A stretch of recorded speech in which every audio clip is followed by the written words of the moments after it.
Et bon, moi j'avais ma petite vie, donc j'ai cherché où étaient les Congolais pour pouvoir plus m'informer, etc. Et alors je suis partie me promener à Châteaurouge, j'ai acheté Simon Kimbangu, la BD, et j'ai appelé le dessinateur.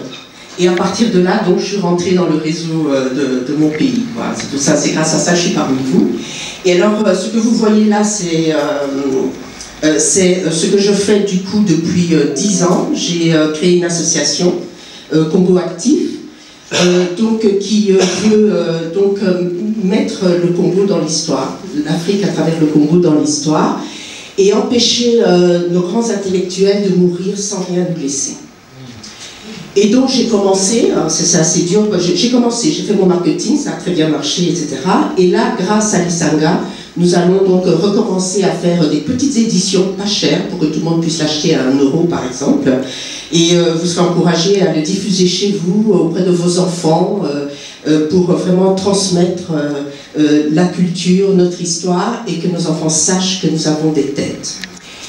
Et ce que moi j'ai voulu faire, c'est... donc je milite pour briser le silence par rapport à ce qui se passe au niveau du génocide, féminicide à l'est de la RDC, avec cette impunité internationale donc, qui fait en sorte qu'on nous colle l'étiquette de pays du viol. Et avec d'autres femmes partout en Europe, aux États-Unis, etc., nous montons chaque fois au créneau pour dire non, le Congo n'est pas le pays du viol, on remet les choses en place, non, les Congolais, les hommes congolais n'ont pas une épidémie de viol, et nous remettons chaque fois bien les choses en place.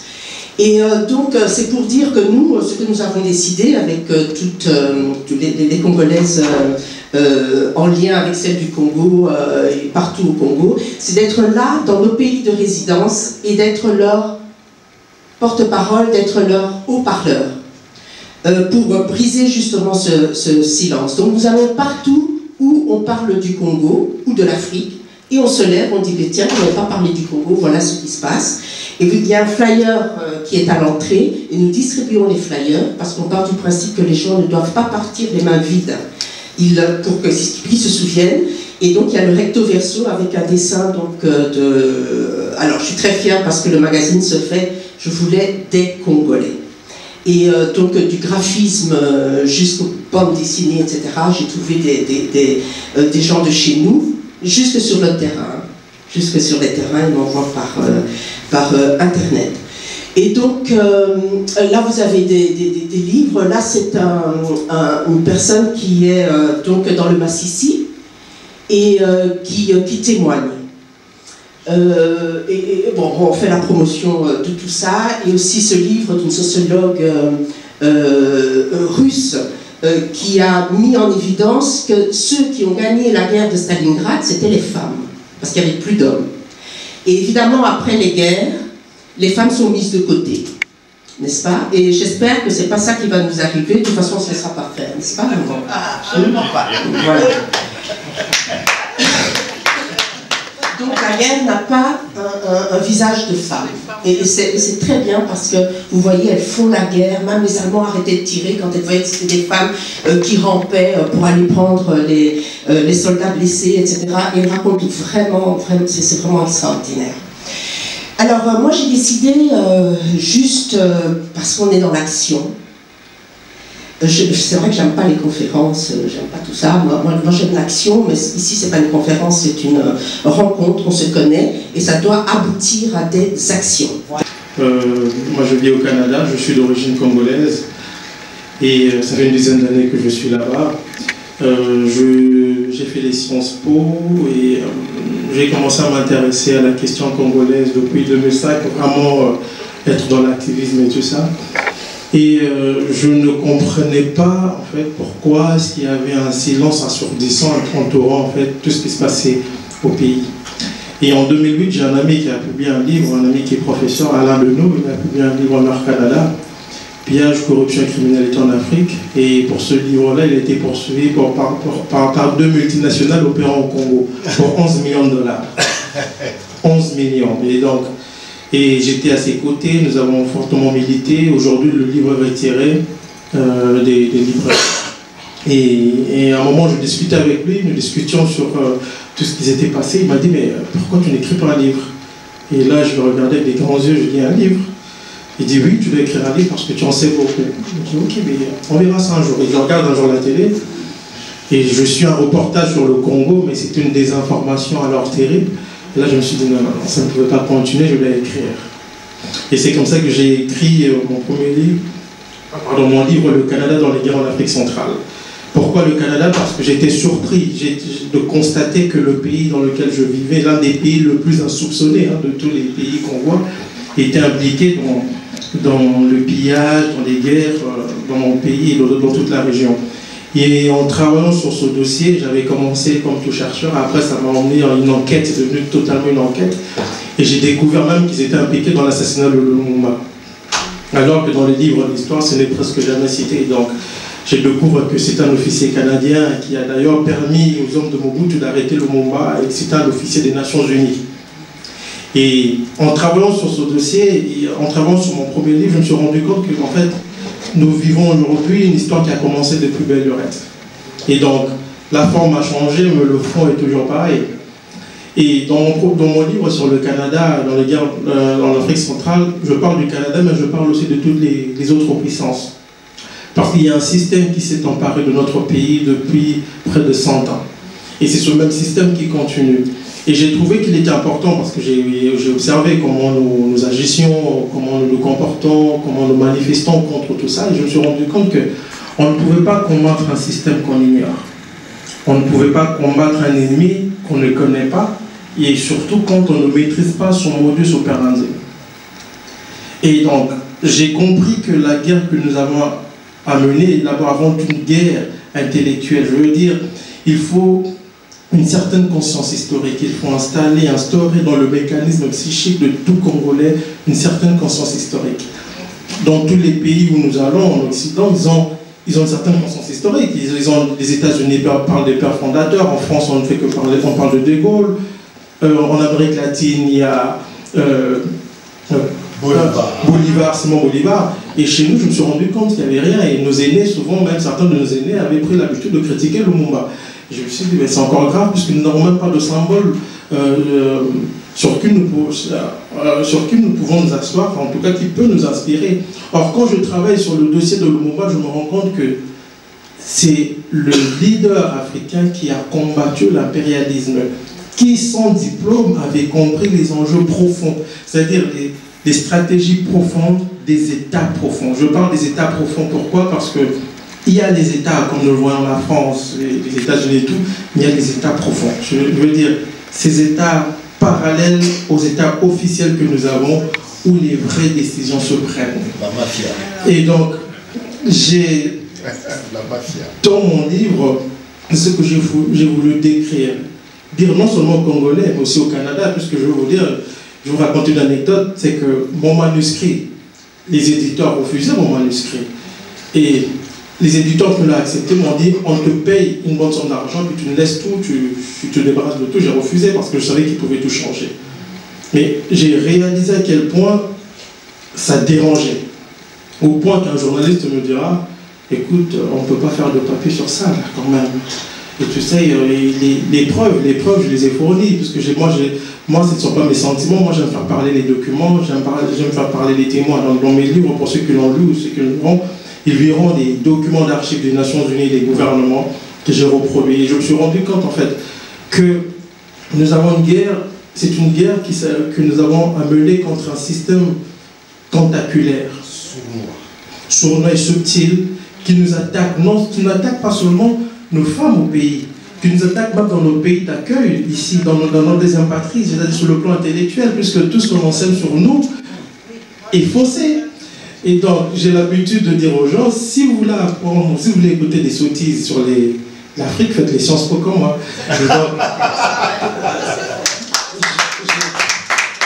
J'ai l'habitude de dire ça. Pourquoi? Parce que il y a une guerre qui s'installe, ils ont compris qu'il y a une génération qui va s'élever tôt ou tard, puisque quand vous opprimez un peuple, à un moment donné, il réagit. Quand vous êtes dos contre mur, vous êtes obligé de réagir pour votre survie. Ils l'ont compris, et ils ont compris qu'ils doivent, ils ne vont pas tout le temps nous pousser, mais ils doivent aussi nous attaquer sur le plan intellectuel, sur le plan mental. Fabriquer des gens qui seront complaisants ou qui vont marcher travaillaient pour le système sans s'en rendre compte. Et donc, c'est pour ça que moi, d'ailleurs, c'est un chapitre de mon livre qui s'appelle « Terrorisme intellectuel et occultation médiatique », où je décris tout cela. Et j'ai aussi dit qu'il fallait faire une correction de l'histoire dans le cas du Rwanda, puisqu'on parle tellement du Rwanda, on occulte ce qui se passe au Congo. Nous venons d'ailleurs de sortir un film documentaire qui s'appelle Rwanda, 20 ans après, l'histoire truquée. C'est moi qui l'ai écrit en fait, ce film-là. Et nous avons sorti ce film-là et j'ai été traité, bon, on me traite souvent de négationniste et de révisionniste. Bon, je vais vous dire sincèrement, ça me fait ni chaud ni froid et en plus, j'aime bien le révisionnisme parce que je me dis que lorsque l'histoire est falsifiée, la seule manière de la corriger, c'est de la réviser. Il faut la réviser. Et donc, j'accepte ce qualificatif et je me dis qu'il faut que notre génération puisse ouvrir les yeux, puisse comprendre et surtout ne plus être complaisant. Nous sommes dans ces pays, je suis canadien, je suis d'origine congolaise, je parle canadien, je me parle aussi, quand je parle canadien, je leur dis nous, je parle du nous en tant que canadien. Et tout en gardant à l'esprit que je suis d'origine congolaise, je suis africain, puisque les problèmes du Congo concernent aussi plusieurs pays d'Afrique. Donc aujourd'hui, je pense que le travail qui est amorcé, que j'ai vu d'ailleurs ma grande soeur présenter, moi ça m'a beaucoup fait plaisir. Et je crois surtout que le plus important, c'est aux Congolais d'apprendre à donner de la valeur à ce que font d'autres Congolais. Moi, je le dis pour ça parce que je me suis retrouvé en face des Rwandais qui faisaient la promotion de mon livre. Je ne dis pas non, je veux dire, je comprends mes frères Hutus et même certains Tutsis qui ont été désabusés, qui l'ont lu, qui étaient très choqués par tout ce que je disais. Mais on veut surtout voir les Congolais s'impliquer eux-mêmes et prendre en compte leur destinée. J'ai discuté avec beaucoup de responsables politiques et même militaires et tout ça, dans le cadre du travail que je faisais. Je me suis rendu compte que l'avenir des Congolais dépend des Congolais. Et je me rappelle de ce sénateur canadien qui, après discussion, m'a dit « Attends, je sais que tu n'es pas bête, là, tu sais très bien que ça dépend de vous. » Puisqu'un pays comme le Canada, pour ceux qui, je vais être très rapide, pour ceux qui ne le savent pas, le Canada est la première puissance minière au monde. 75% des compagnies minières se trouvent au Canada. Le Canada a participé à l'assassinat de Lumumba en 60. Le Canada a participé à la déstabilisation du Rwanda dans les années 90. Et c'est grâce au Canada que les troupes de l'AFDEL ont pu marcher jusqu'à Kinshasa. Ça, il y a beaucoup de gens qui ne le savent pas. Et c'est tout ce que j'ai décrit dans mon livre. Donc il faut comprendre, il faut connaître ces acteurs-là, puisque leur modus operandi change de forme, mais le fond demeure le même. Ce sont nos ressources. Ils veulent d'un Congo sans les Congolais. Que nous voulons de notre Congo à nous. Et donc c'est à nous de rectifier les erreurs historiques qui permettent aux autres de ne pas comprendre ce qui nous arrive et aussi de nous battre sur tout le plan pour changer cette situation. Merci.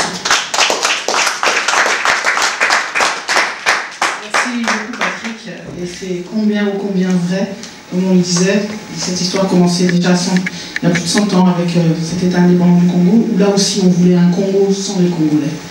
Sur ce, j'ai vraiment plaisir aussi, je voudrais inviter quelqu'un que j'aime beaucoup, et aujourd'hui, enfin je le vois pour la première fois, je le suis de loin toujours là-bas dans mon pays, à travers les médias sociaux, et aujourd'hui j'ai la chance de le voir enfin face à face, et c'est vraiment quelqu'un que j'estime, parce qu'il mène un combat depuis très longtemps, un combat en profondeur, il n'est pas toujours compris, mais il a des choses vraiment à dire, et c'est un homme très important pour le Congo, et je pense pour ce travail aussi de conscientisation, ce travail d'information, ce travail aussi justement de léguer un héritage à la génération suivante, et je voudrais demander à Papa Raison de pouvoir venir dire un petit mot.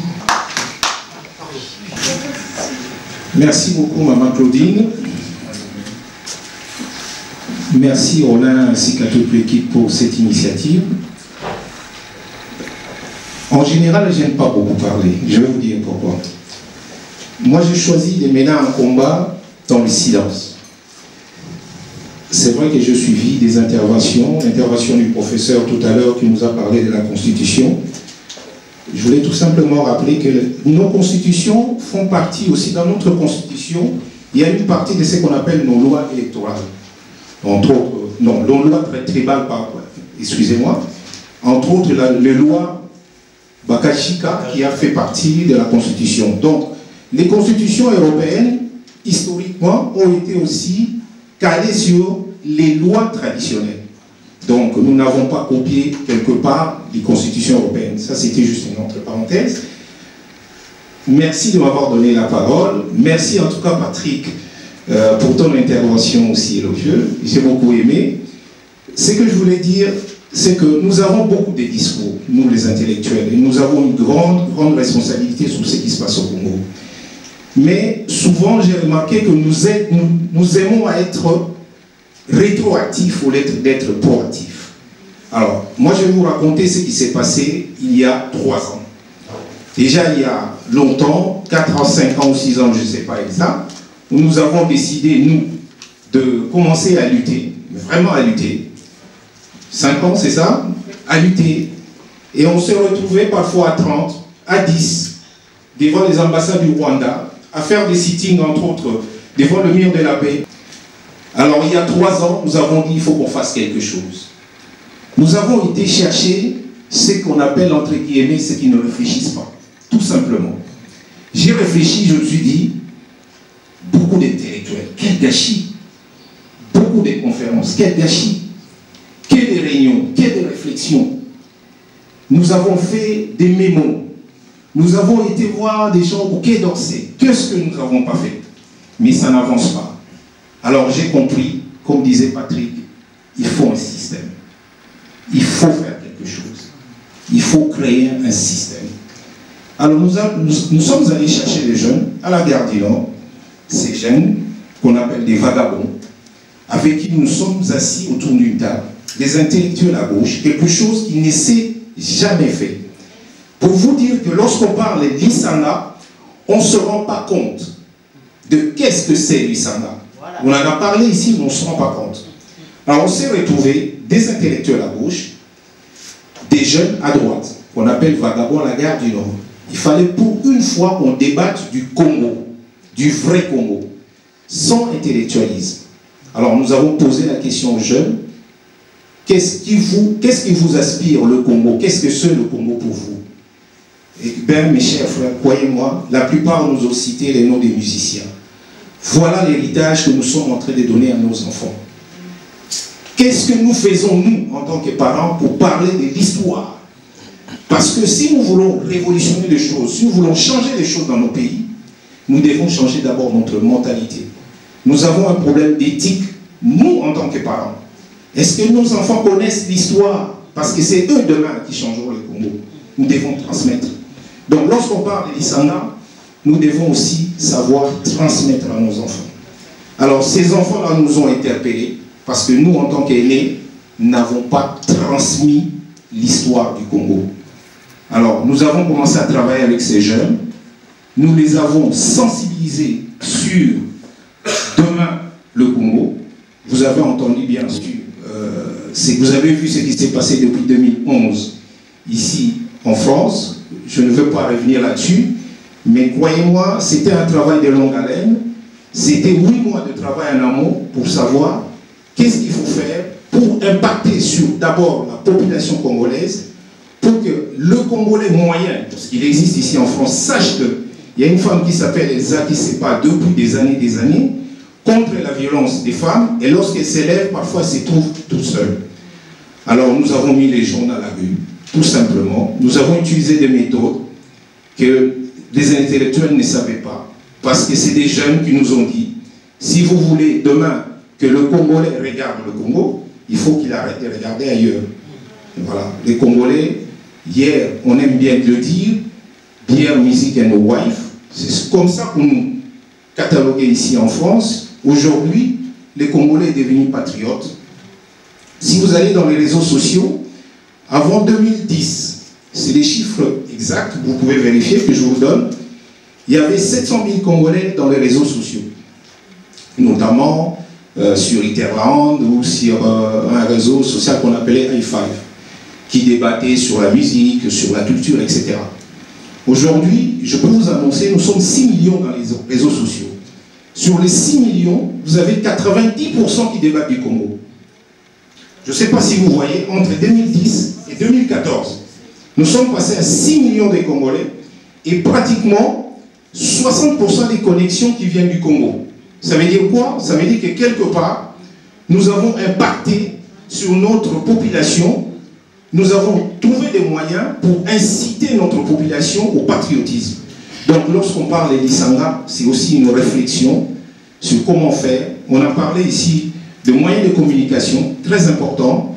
On a parlé de magazines, c'est très important. Mais moi, je voulais insister sur la transmission. Nous avons ce devoir de parler à la jeunesse.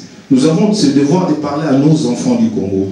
À ne pas leur montrer que le mauvais côté, parce que nous allons leur faire peur. Il faut qu'on leur vende aussi ce Congo, qui demain sera meilleur qu'aujourd'hui. Voilà ce que j'avais à vous dire. Merci beaucoup. Merci beaucoup pour votre présence.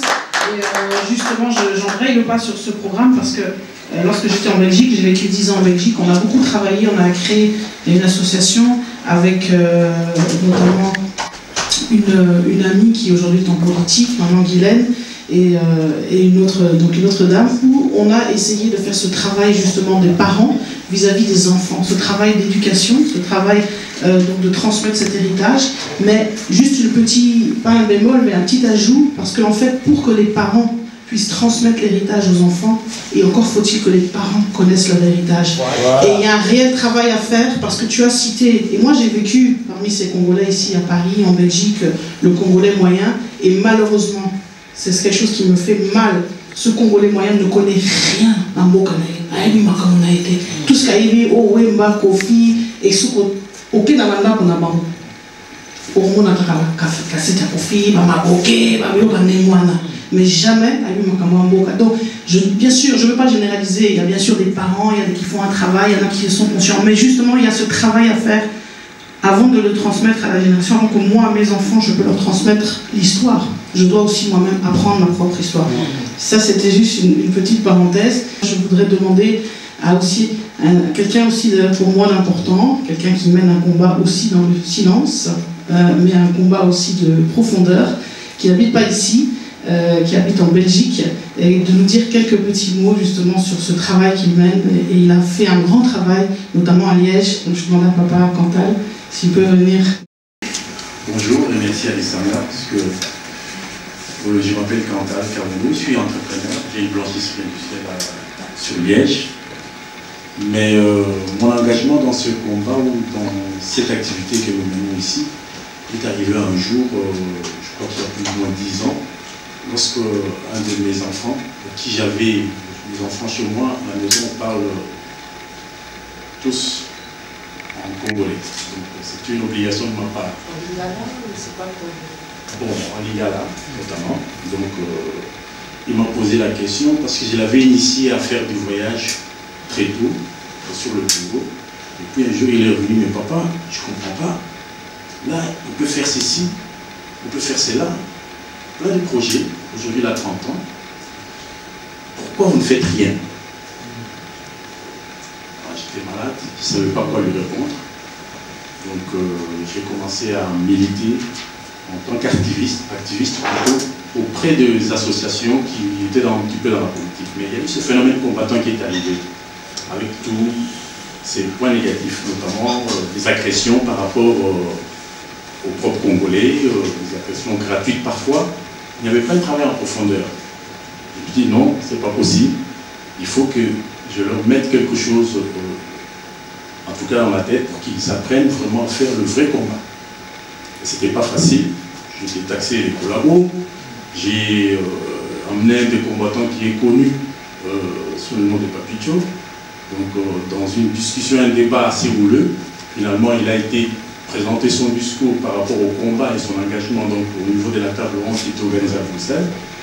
Au retour, j'ai dit voilà, ça ne sert à rien de vous mettre en infraction par rapport aux lois du pays qui vous accueille, parce que c'est vos propres frères qui portent plainte contre vous. Vous vous retrouvez dans une situation telle que la police vient vous agresser. Donc il faut essayer de travailler différemment. Et ce travail, c'est sur nous-mêmes. Connaître notre histoire, comme vous venez de le dire, et surtout, surveiller vos ennemis que vous appelez collabos.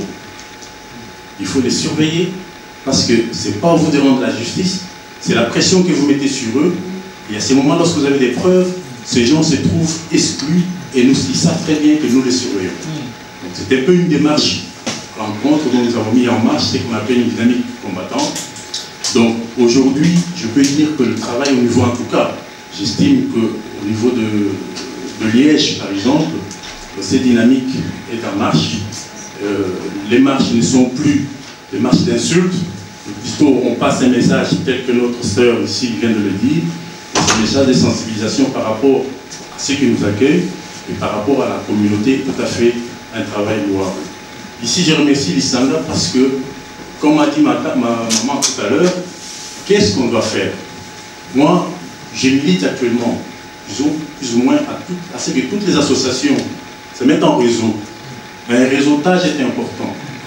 Je nie pas le travail qui est fait par, j'apprécie d'ailleurs tout ce que nous apportent les historiens, mais il faut accepter de se mettre en réseau. Et le réseautage est important. C'est pour ça que je suis venu ici, pour voir ce qui se passe ici, et en parler à d'autres. Je serai au Canada au mois de mai, donc c'est toujours le même travail.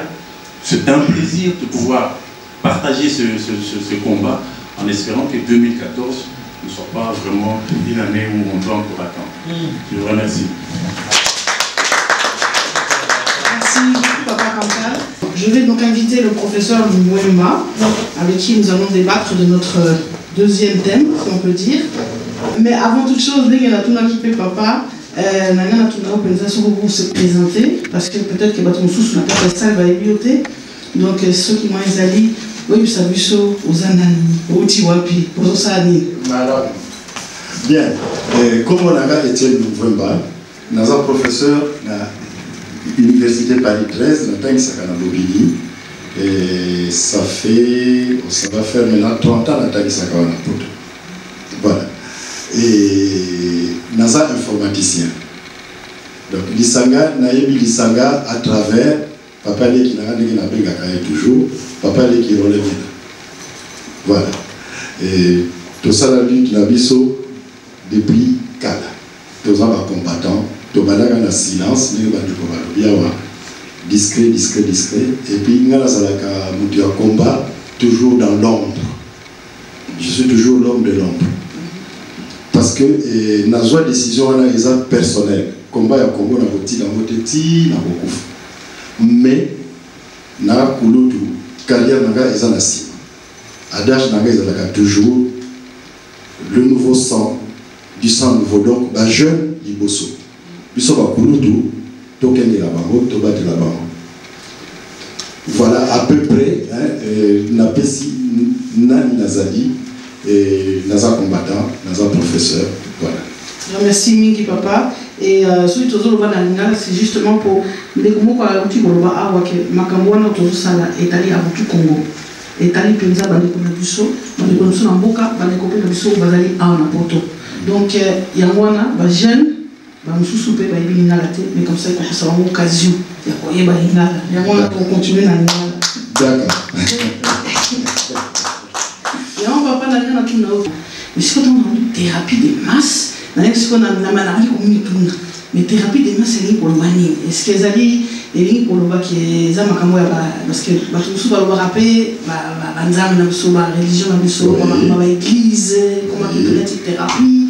Bon donc nous surtout on a peut-être que na mutu na lu musiko na tout na yo. Oui. Thérapie de masse au lit pour le bani. Ah. Merci maman.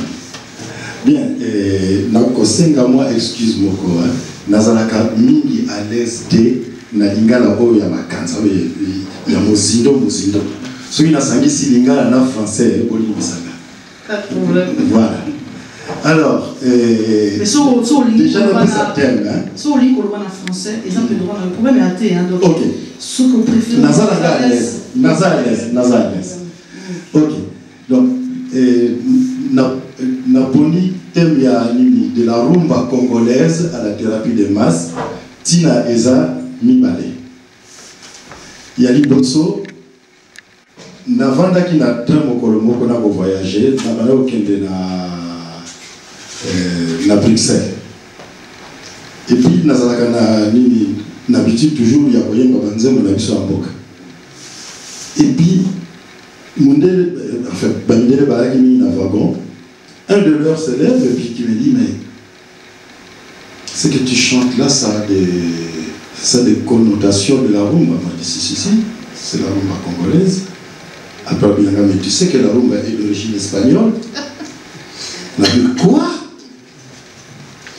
Rumba origine espagnole? On a dit, bon, ok. Nakoya Sima, pour appeler ça l'explication. Et puis, Likamwana et Simina. Là où ça la course, on a Château Rouge. Je me souviens très bien là-bas,